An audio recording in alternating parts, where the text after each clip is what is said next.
दोस्तों, लोग तब तक आपको पहचानने से इनकार करेंगे जब तक कि आप सफल नहीं बन जाते। ये लाइन थे मिसाइल मैन कहे जाने वाले भारत रत्न डॉक्टर अब्दुल कलाम के। एक ऐसा महान हस्ती जिन्होंने अपना पूरा जीवन देश के सेवा में लगा दिया। जहां बतौर वैज्ञानिक उन्होंने भारत को मिसाइल टेक्नोलॉजी में विश्व स्तरीय बना दिया, वहीं एक राष्ट्रपति के रूप में करोड़ों हिंदुस्तानियों को सपने देखने और उसे पूरा करने का प्रेरणा दी।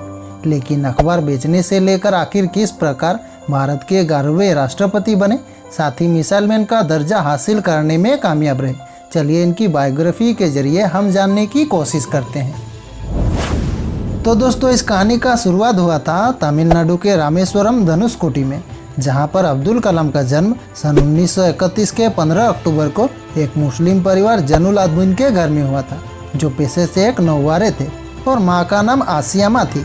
और दोस्तों, फैमिली में इनके अलावा 4 भाई और 5 बहनें थे, लेकिन सबसे छोटे थे हमारे अब्दुल जी। और इसी तरह एक बड़ा परिवार एक ही घर में रहते थे। वैसे अब्दुल कलाम के जीवन में उनके पिता का बहुत प्रभाव रहा, क्योंकि भले ही वो पढ़े लिखे नहीं थे, लेकिन उनकी लगन और उनके दिए संस्कार अब्दुल कलाम के जीवन में बहुत काम आए। और इसी तरह महज 5 वर्ष के उम्र में ही उनकी पढ़ाई शुरू हुई। और दोस्तों, इसी कड़ी में एक बार 5वीं क्लास में पढ़ाई के दौरान उनके टीचर ने उन्हें पक्षी उड़ने के तरीके की जानकारी दे रहे थे, लेकिन जब छात्रों को समझ नहीं आया तो टीचर उन्हें समुद्र के किनारे ले गए, जहां उड़ते हुए पक्षियों को दिखाकर अच्छे से समझाया। और उन्हीं पक्षियों को देखकर कलाम ने तय किया कि उनको भविष्य में एरोनॉटिक्स में ही जाना है। लेकिन काफ़ी बड़ा परिवार होने के कारण घर की आर्थिक परिस्थिति को संभालने के लिए स्कूल छुट्टी के बाद उन्होंने अखबार बेचने का काम भी शुरू किया। और दोस्तों, इसी तरह परेशानियां और संघर्ष के काफ़ी लंबा सफ़र तय करने के बाद सन 1950 में उन्होंने मद्रास इंस्टीट्यूट ऑफ टेक्नोलॉजी से स्पेस साइंस में ग्रेजुएशन पूरा किया। और ग्रेजुएशन के बाद उन्होंने एयरक्राफ्ट प्रोजेक्ट पर काम करने के लिए DRDO में प्रवेश की। और उसके बाद सन 1962 में हुए ISRO में भी आए, जहां उन्होंने सफलतापूर्वक कई सैटेलाइट इंटरपोलर प्रोजेक्ट में अपनी मुख्य भूमिका निभाई। और प्रोजेक्ट डायरेक्टर के रूप में भारत के पहले स्वदेशी सैटेलाइट यान SLV-3 के निर्माण में महत्वपूर्ण भूमिका निभाते हुए जुलाई 1982 में रोहिणी उपग्रह को सफलतापूर्वक अंतरिक्ष में लॉन्च किया गया। और इसी तरह दोस्तों, भारत भी इंटरनेशनल स्पेस क्लब के मेंबर बन गया। हालांकि कलाम अग्नि और पृथ्वी जैसे मिसाइल को स्वदेशी तकनीकी से बनाया था, और उसी दौरान उन्हें भारत मिसाइल मैन के रूप में जानने लगे। फिर जुलाई 1992 से दिसंबर 1999 तक डिफेंस मिनिस्टर, विज्ञान सलाहकार और department of security research and development के सेक्रेटरी भी रहे।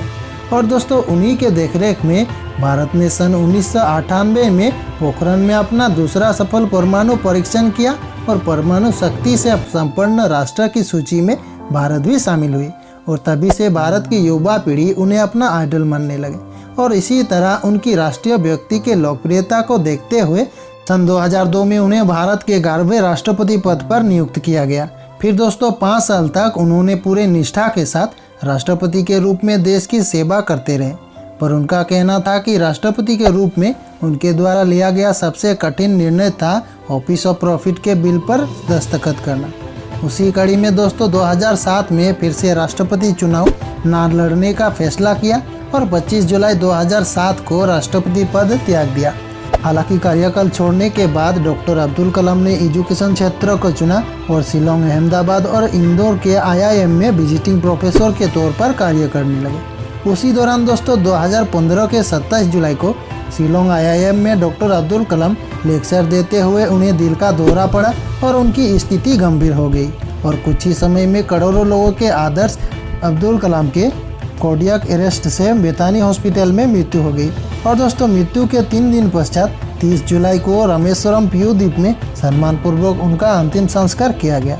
और डॉक्टर अब्दुल कलाम के निधन से देश भर में और सोशल मीडिया में पूर्व राष्ट्रपति को श्रद्धांजलि देने के लिए अनेक कार्य किए गए। हालांकि अब्दुल कलाम आज हमारे बीच में नहीं रहे, लेकिन सभी भारतीय और खासकर नए पीढ़ियों के दिलों में वो हमेशा ही जिंदा रहेंगे। उम्मीद करते हैं अब्दुल कलाम के इस बायोग्राफी वीडियो से आपको ज़रूर ही कुछ नया जानने और सीखने को मिला होगा।